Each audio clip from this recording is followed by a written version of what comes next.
guys.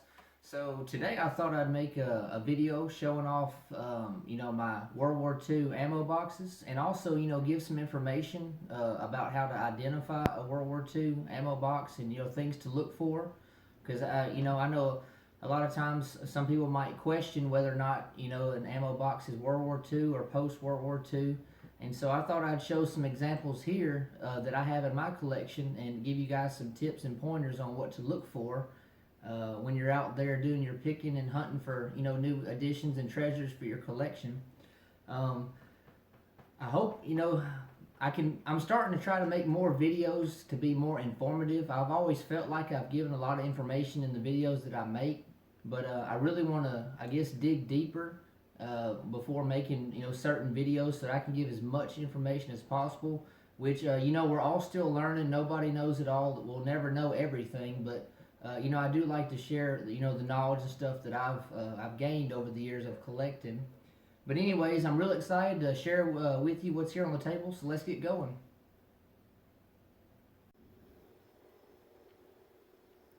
All right, so here they are. These are my World War II era ammo boxes. I've actually got a total of 11. I do have, post World War II ammo boxes. I've got a lot of those, but I thought I'd just focus on World War II today. I've got 6 that are 50 caliber, and then I've got 5 that are 30 caliber.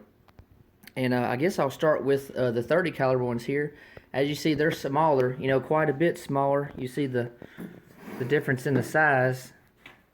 Quite a bit smaller than the 50 caliber. Obviously, there's a big difference in the size of the rounds. I've got, like I said, I got 5 here, and 4 of them are similar. There's one of them that's different, and I'll show you the difference. I'm gonna move this one here, and I'll touch on that in a minute. But these 4 right here are all similar. Now, the 30 caliber cans, there was for sure at least 4 companies that made them during World War II. That was Crown, Reeves, Owens, Illinois Can Company, and Can Co. Now, out of those 4 that for sure are World War II, like I said, there might be another 1 or 2 that I might have missed, but I don't have one made by Can Co.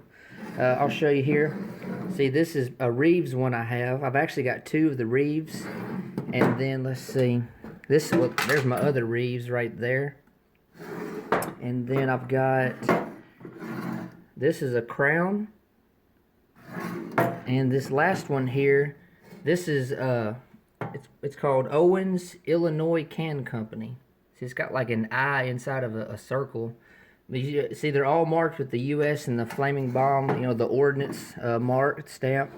And the World War II cans, they were embossed. Basically, you see right here. So you got the kind of the raised letters and numbers, whereas a lot of the post World War II stuff was like this here. This is obviously they reused cans, but see, it just has the printed. A lot of times it was in yellow, but it's not actually engraved or embossed into the steel, the can itself. But these 4 would have been, basically they would have held about 250 rounds linked or on cloth belts, and this last one right here is actually kind of special. I'll show you. This one, where's it at? This one was made by a company called United. If I can find it, might be on this side. There it is. See, made by United. And what's different about this one is, check this out. See the front of it here, whereas these other 4 are all got the same setup. You see how they're different as far as the way you open the can, which obviously you would open it here and it would raise up. You'd lift it up this way and open it from the top, from left to right, basically. This one right here is different because this one was actually made.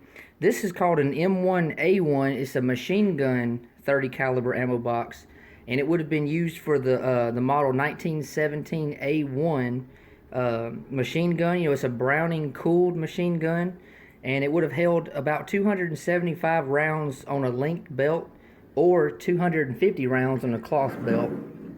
And so this one is of the 5 30 caliber ones. This is kind of, I guess, the more special one I have. And so I'm hoping I can get a Canco one to add to the collection, and then I'll have the 4 for sure makers. Like I said, there might be 1 or 2 other ones that I'm unsure about, but I'd like to have a representative of each company that made them. So that's something to look for. Like I said, a lot of the post-war tin would just have the yellow, basically ink stamped on it. Wouldn't actually be embossed, which again is like the raised, see the raised letters and numbers embossed, like it's stamped, made into the steel instead of just printed on it. But those are my 30 caliber ones there. You know, I use them for brass when I pick it up after shooting or storing ammo to be shot. But I'm gonna go ahead and move on here. I've got my 6 50 caliber cans, and you see I got the 4 in the back. They're all, you know, identical, and then I've got these 2 more special ones here on the front. And these 4 back here, they're made by TBC. I've got 2 made by United and 1 made by NMPC. Now there's at least 14 known makers of the 50 caliber can. Like I said, I've only got 4 of them. Hopefully I'll be able to, you know, get one of each of the other ones, you know, in the future to add to my collection. And most 50 caliber cans would hold somewhere around 105 rounds, 50 caliber rounds, or shells, I guess. And so that's a lot of weight. You think about the weight of having to carry these, you know what I mean? That's a lot of weight, and then you carry your gear and everything else. But you see I've got the 4 here, which I got 2 black ones, which this one's missing the handle. Then you got the greenish looking one, and then you got one that's been like a navy gray. It could have been used for naval purposes, I'm not sure, you know, but I'll show you. Now, you know, compared to the 30 caliber, they open basically, you know, from left to right, or, you know, I guess however you got it facing you. Whereas these, they open basically from front to back. And you see they got this ring right here. Let's see. This one's actually got some stuff in it. It's a little bit heavy, but see, you got this little notch right here, and basically this ring would go through there and secure it. You know, you don't want to be carrying an ammo box and the lid fly open and all your bullets and crap fall on the ground. But anyways, so these, you stand back up, basically open from front to back. See, I've got some stored in there. That's how those open.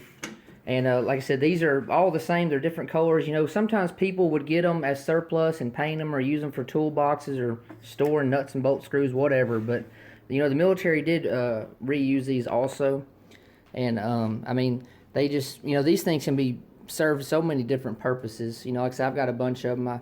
I use them for different things also. But moving on here, I'm really excited to share these with you.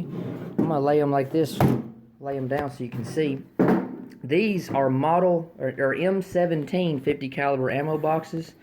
And what's special about these two, sorry about the glare, is these were only made for about 5.5 months. They started production on these March 9th of 1942, and production was ended on August 31st, 1942. So like I said, it's about 5.5 months of production. And I mean, they're not super rare, but they are uncommon. They are very desirable, and they can be harder to find.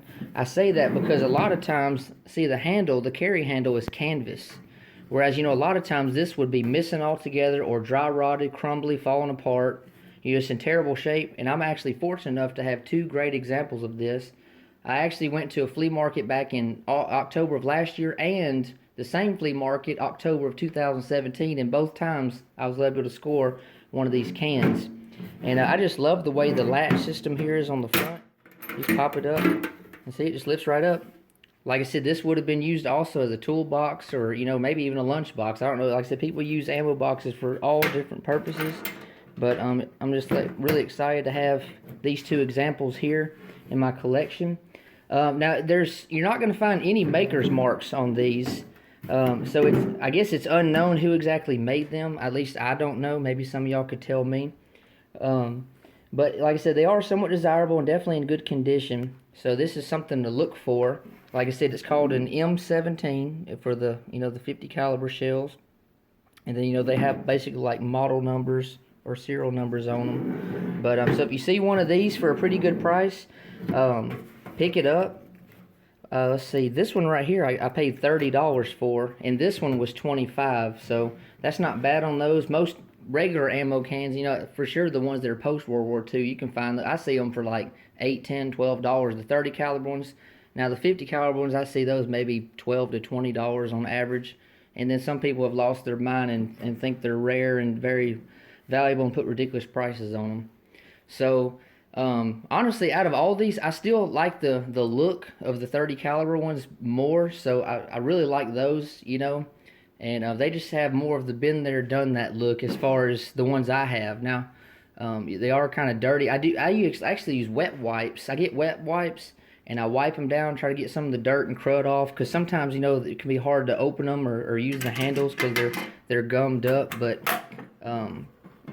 you know, it's just cool collecting World War II stuff or old military stuff, even World War I. There's just, like, most people just have no idea how much, I mean, how many different things you can collect. Like, some people might collect a little bit of everything. Some people might just collect guns or helmets or uniforms or medals or bayonets or ordnance or ammo boxes. I mean, there's just so many different things you can collect.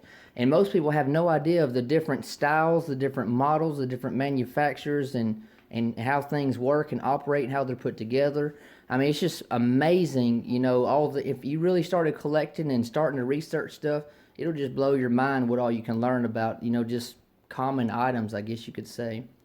But anyways, guys, as always, thank you so much for watching. I hope this has been somewhat informative for you. Like I said, I don't claim to know everything. Obviously, I never will. I'm still learning on stuff myself, but I just really like making these videos and sharing them with you. But if you haven't already, please subscribe to my channel.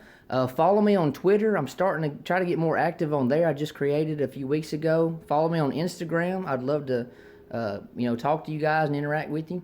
And more videos are on the way, so stay tuned.